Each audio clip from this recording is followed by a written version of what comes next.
Áudio do VAR confirma erro absurdo contra o Flamengo diante do Fluminense. Salve nação rubro-negra, estamos chegando com mais um react aqui em nosso canal. Trazemos um recorte do canal SBT Rio, link na descrição. Vene Casagrande ficou indignado após o erro grotesco que prejudicou o Flamengo contra o Fluminense na derrota por 2-1. E o áudio do VAR divulgado pela CBF confirma que de fato houve uma falta em cima de Bruno Henrique. Vamos acompanhar esse recorte e depois trazemos as últimas do nosso Mengão. Sem mais, tudo sobre o Flamengo agora.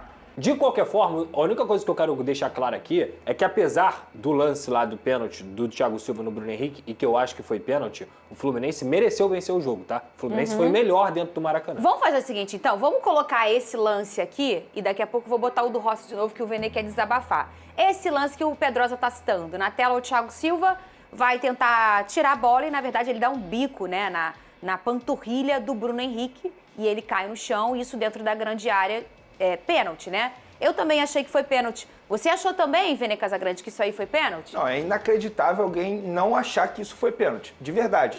E teve gente achando pênalti, que né? não foi pênalti, inclusive ex-árbitro alegando que não foi pênalti. Pra mim isso é um absurdo, gente. Isso aí foi tão absurdo que na hora eu falei assim, gente, por que não marcaram o pênalti? Ele deu um chute no Bruno Henrique e pra mim o áudio do VAR é mais impressionante ainda, que mostra como eles são ruins, como eles são fracos. Eles não fazem isso para prejudicar, eles não fazem de propósito. É porque eles são fracos mesmo, eles não têm potencial para assumir a responsabilidade que eles estão assumindo. E aí você escuta o que eles conversam, é assustador. O Thiago Silva, ele deu um chute. Eu pratico Muay Thai. Sabe qual é o nome desse chute aí? Low kick. Ele deu um chute por baixo do Bruno Henrique. Literalmente ele acerta o Bruno Henrique. E o Bruno Henrique, ele não teve nenhuma culpa. Muita gente dizendo assim, ele esqueceu a bola. Não, ele botou o corpo para proteger a bola. Sim. E a bola ir para escanteio. Sim. E o Flamengo ter a posse de bola do escanteio. Como um zagueiro faz, por exemplo, quando é inverso. Ele protege a bola sai e aí tem um tiro de meta com o goleiro. O Bruno Henrique quer fazer isso. E quando ele bota o corpo na frente, não é porque ele esqueceu a bola.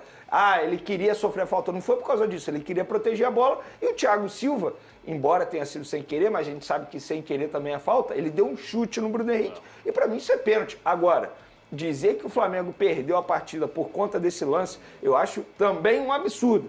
E isso aí foi um erro, beleza, mas o Flamengo perdeu porque jogou muito mal e porque o Fluminense jogou muito bem. Vamos colocar o lance agora, por favor, do Rossi? Cadê o lance do Rossi? O Pedrosa já comentou, falou que não é falha do menino, que a falha foi do Rossi. Você concorda também, Vene? Concordo plenamente, eu só discordo quando o Pedrosa diz que talvez 10% do João Vitor. Acho que nem 10% do João Vitor tem. Sabe por quê? A gente que conversa sobre futebol, joga futebol, o João Vitor ele não errou em nada no lance. Ele recuou a bola não ia em direção ao gol. O problema é se o João Vitor tivesse recuado em direção ao gol. A bola estava indo para fora. Era só o Rossi ter deixado a bola ir para fora. E se você parar e analisar o lance, o Rossi ele erra literalmente em tudo. Ele estava de cabeça baixa, ele não olhou para o adversário. Então assim, ele errou em tudo. Ele poderia ter feito milhões de coisas. E ele fez aquilo que não deveria ter sido feito. Ele entregou a bola para o adversário. Agora, eu acho que isso aí foi excesso de confiança. Porque o Rossi, ele vem já ensaiando erros dessa maneira há muito tempo. Isso aí não foi a primeira vez. E ele é um jogador, um goleiro que não sabe trabalhar bem com os pés. Ele vem evoluindo nesse quesito.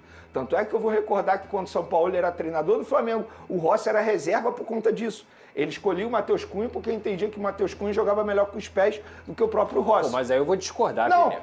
Ele evoluiu. O Rossi não é ruim com bola, ele evoluiu, Pedrosa. Ele não é dos melhores. Ele evoluiu. E eu tô falando assim, com domínio nos pés, tá? Porque o lançamento dele é perfeito. Exatamente, a reposição é perfeita. Agora, bola nos pés, longas ele dele, evoluiu. Né? Inclusive, quando você quando volta pro passado, teve uma reportagem que o Olé soltou com um ex-preparador de goleiro do Rossi, que ele fala isso também, que na época existia esse debate. Caramba, o Rossi é tão ruim para ser reserva do Matheus Cunha, e aí a imprensa argentina soltou essa matéria. Dito isso, acho que o Rossi errou em tudo. Então dizer que a culpa é do João Vitor, mas eu vou além agora. O Felipe Luiz errou na escalação do João Vitor. Isso era tragédia anunciada. O João Vitor já tinha sentido a pressão no jogo contra o Sport. já tinha sentido muito a pressão e a gente sabia como é que seria a pressão em cima desse jogo, ainda mais depois do resultado do Palmeiras. O Felipe Luiz não deveria ter escalado o João Vitor. Ele tinha o Danilo à disposição, tanto é que o Danilo entrou no segundo tempo, ele poderia ter botado o Danilo no primeiro tempo, ele poderia ter colocado o Pulgar, ele poderia ter colocado o Iago, que é outro jovem zagueiro que também está à disposição do Felipe Luiz. Por que ele manteve o João Vitor depois de saber que o João Vitor tinha sentido a pressão contra o Sport e sentiu a pressão novamente contra o Fluminense? O jogo do João Vitor foi horrível, gente. E não é por causa desse lance, não. Mas o lance, a partida inteira do João Vitor, foi uma partida para o João Vitor esquecer. E eu não estou dizendo que ele é ruim de bola. Ele é muito bom jogador. Mas mentalmente falando, ele sentiu contra o Sport e ele sentiu contra o Fluminense. E eu não estou aqui crucificando o jogador, acho um absurdo vaiar o jogador como fizeram ontem, mas a culpa para mim é do Felipe Luiz. Inclusive, o Felipe Luiz errou em muita coisa. Ele precisa mudar o estilo de jogo dele quando ele não tem o Léo Ortiz e o Jorginho. São os dois jogadores responsáveis pela saída de bola. E quando ele não tem os dois, acontece o que vem acontecendo. Quando o Léo Ortiz e o Jorginho não estão à disposição. Tanto é que o Flamengo melhora e muito quando o Jorginho entra no segundo tempo, por volta dos 20 minutos. Porque é um jogador que faz a diferença.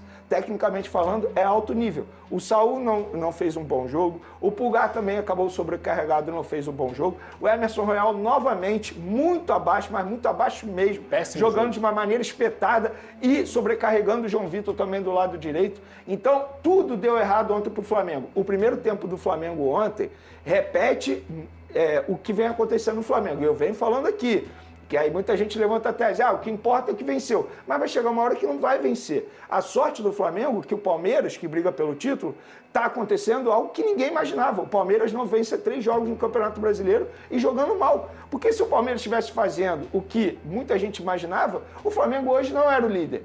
Então o Flamengo hoje é o líder, não por méritos ao Flamengo, que caiu muito de produção. Olha quantos jogos o Flamengo vem jogando mal, Fernandinha. Caiu de produção? Eu acho que caiu de produção por uma série de fatores. Primeiro, o Felipe Luiz ele precisa mesclar, porque os adversários já entenderam como o Felipe Luiz joga, como a equipe dele joga.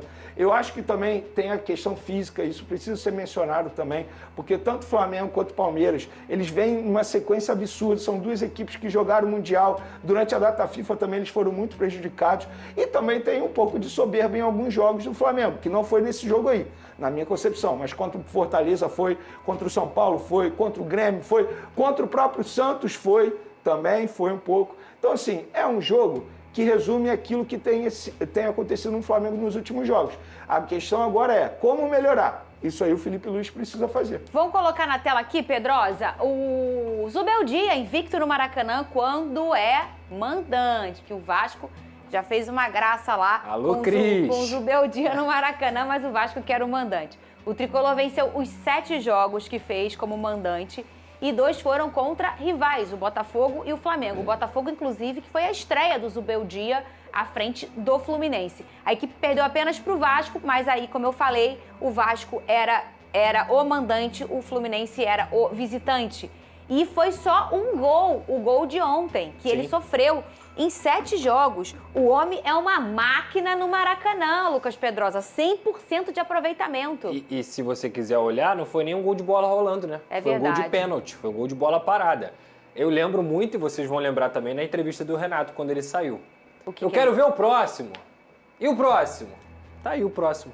O próximo tá fazendo o Fluminense jogar um futebol bonito. O próximo tá fazendo o Fluminense ficar próximo de uma vaga para a Libertadores de forma direta. O próximo coloca o Fluminense numa posição de semifinal de Copa do Brasil. E hoje o Fluminense é favorito diante do Vasco. Com a bola que joga hoje, o Fluminense é favorito. O Fluminense melhorou com o Zubeldia. E o próximo nem montou esse time, né? Exatamente. Ele pegou um time já... Então, se ele queria alguma resposta, a resposta No tá aí, jogo né? da prancheta ontem, venceu o Zubeldia com o Felipe Luiz ou você acha que não chegou nesse nível? Chegou, Você acha chegou. que as peças que venceram? O que Não, você acha? chegou com certeza.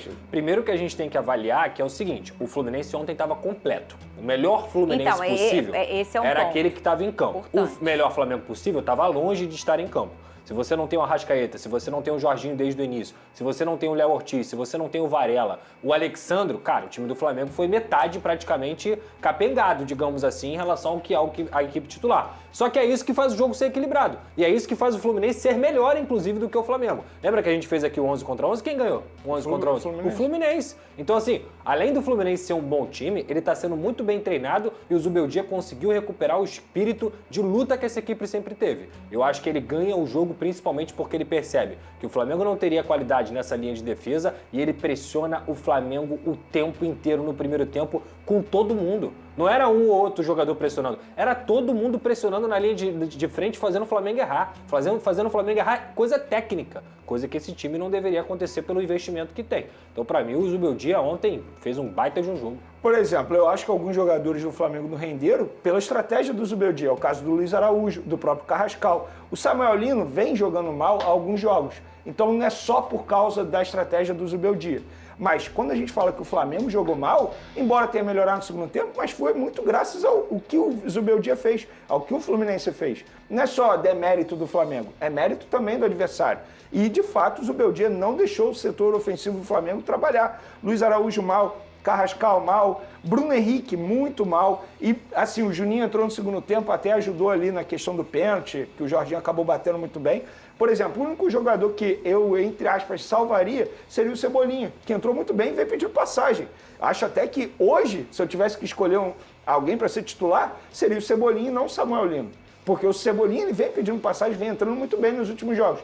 Quer dizer que se ele começar uma partida ele vai bem? Não sei. A gente só vai saber observando. Essa derrota está na conta do Felipe Luiz para você ou mais dos desfalques e das ocasiões? Porque futebol tem ocasião também, né?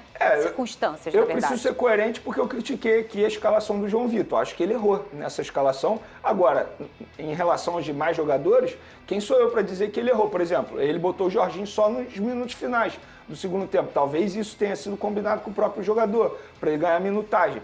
Mas eu acho que não foi só culpa do Felipe Luiz, não, mas grande parte sim. Grande parte sim, porque ele não soube lidar com a estratégia do adversário. E quando eu falo isso, ele precisa, durante o jogo, trabalhar de uma maneira rápida, como ele já fez em outros momentos, para poder melhorar o time dele. E ele viu o time dele tomar um baile no primeiro tempo, ele poderia ter mexido antes mesmo de acabar o primeiro tempo, antes mesmo do intervalo, ele não fez isso. Novamente, uma teimosia dele, porque eu não vejo nenhum problema um treinador fazer isso. Mas, enfim, repito, ele precisa trabalhar porque, assim, ele está caindo naquela que eu tenho as minhas convicções. Gente, convicção é uma coisa, você precisa ter repertório também, né? Você já desabafou tudo que você queria desabafar? Já. Quer falar mais alguma coisa? Que agora tem outra pessoa ali para desabafar. Eu falo quando a gente mostrar a tabela. Porque no fim das contas, a rodada foi boa pro Flamengo. Foi? Sim. Então isso te alivia? É o copo meio cheio que a gente gosta de ver, né? A defesa do Flamengo, que durante boa parte da temporada foi considerada um dos pilares da equipe e um dos setores mais sólidos do elenco, transformou-se em um ponto de preocupação justamente na fase decisiva do ano. A derrota no Clássico para o Fluminense, além de custar 3 pontos importantes, escancarou um declínio no desempenho defensivo que já vinha dando sinais desde as últimas rodadas. Nos 4 compromissos mais recentes pelo Brasileirão, o time rubro-negro sofreu 7 gols, número que contrasta com a consistência que havia apresentado anteriormente, e que acendeu um alerta interno às vésperas de confrontos decisivos no campeonato e, Principal Man, às vésperas da final da Libertadores. Enquanto o Flamengo perdeu eficiência na marcação, o Cruzeiro assumiu o posto de defesa menos vazada da competição, com apenas 22 gols sofridos, deixando o time carioca 1 gol atrás. Esse cenário não surgiu de forma repentina. Ele começou a tomar forma há aproximadamente um mês, mais especificamente na partida contra o Palmeiras, em que o Flamengo venceu por 3-2 fora de casa. Durante esse confronto, o zagueiro Léo Ortiz, peça fundamental da estrutura defensiva, sofreu um estiramento no tornozelo direito. A lesão o tirou do restante daquele jogo e, posteriormente, das partidas seguintes, incluindo o confronto de ida contra o Racing, pela Libertadores, e o duelo diante do Fortaleza pelo Campeonato Nacional. Ortiz retornou apenas no jogo de volta contra o Racing, onde atuou durante os 90 minutos, mesmo sem estar nas melhores condições físicas, para ajudar a equipe a garantir a classificação para a final continental em solo argentino. O esforço, entretanto, cobrou seu preço. Após essa atuação decisiva, o zagueiro retomou um regime de tratamento mais cauteloso, visando estar totalmente apto para a decisão da Libertadores. Desde então, não voltou a atuar, acumulando 5 jogos de ausência. Sem Léo Ortiz, Felipe Luiz precisou reorganizar o setor defensivo e recorreu à dupla formada por Danilo e Léo Pereira. Essa combinação foi utilizada em 5 das 7 partidas em que o camisa 3 esteve fora. Durante esse período, a defesa sofreu 5 gols, distribuídos entre confrontos contra Fortaleza, São Paulo e Santos. Mesmo não sendo um número totalmente fora do padrão, já demonstrava que a solidez anterior estava abalada. Para complicar ainda mais, Danilo foi convocado por Carlo Ancelotti para defender a seleção brasileira em amistosos, o que reduziu significativamente as opções de Felipe Luiz. O Flamengo passou a contar apenas com Léo Pereira como defensor experiente disponível. As outras alternativas eram João Vitor e Iago, 2 jovens promovidos das categorias de base, com pouca rodagem no time principal ao longo da temporada.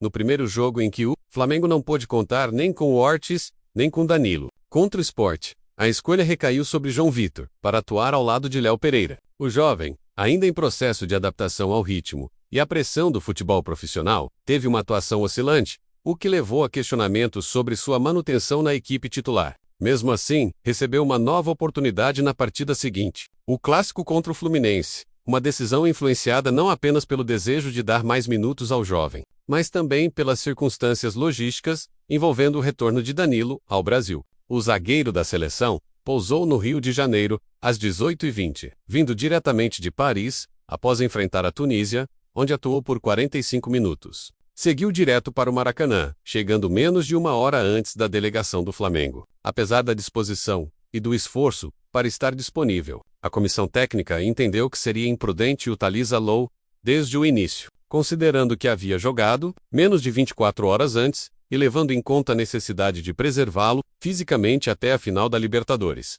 A decisão, contudo, não impediu que os problemas defensivos se agravassem. João Vitor teve dificuldades claras no primeiro tempo contra o Fluminense, cometendo falhas que contribuíram diretamente para os 2 gols sofridos na etapa inicial. A atuação insegura fez com que Felipe Luiz o substituísse no intervalo, optando então pela entrada de Danilo, apesar do desgaste físico do jogador. Foi a primeira vez que o zagueiro atuou 2 vezes em intervalo inferior a 24 horas. Após a partida, Danilo comentou a situação, afirmando que, apesar de nunca ter passado por isso, estava disposto a ajudar a equipe da maneira que fosse possível, ressaltando a importância do espírito de compromisso de todos nesse momento da temporada.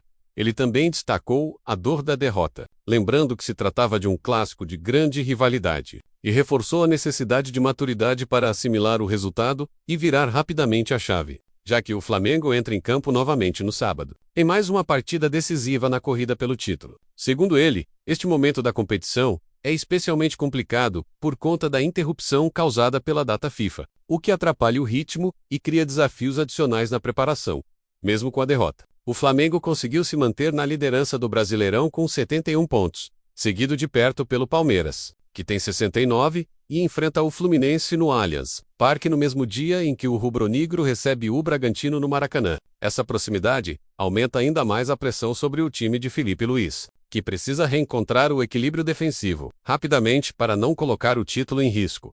Além dos problemas defensivos, outro momento de destaque da partida foi o lance envolvendo Bruno Henrique e Thiago Silva dentro da área do Fluminense. Aos 10 minutos do segundo tempo, Bruno Henrique caiu após um contato por trás com o zagueiro tricolor, e os jogadores do Flamengo reclamaram pênalti. O árbitro David Oliveira Lacerda mandou o jogo seguir, e após checagem do VAR, a decisão de campo foi mantida. A análise divulgada pela Confederação Brasileira de Futebol mostra Wagner Rewey afirmando que, embora houvesse um movimento inicial de Thiago Silva chegando por trás, o defensor teria retirado a perna antes do contato direto, e que Bruno Henrique teria exagerado na queda. O próprio termo simula, não, exagera usado pelo analista, indica que houve uma interpretação de que o atacante aumentou a intensidade da situação para tentar induzir a arbitragem.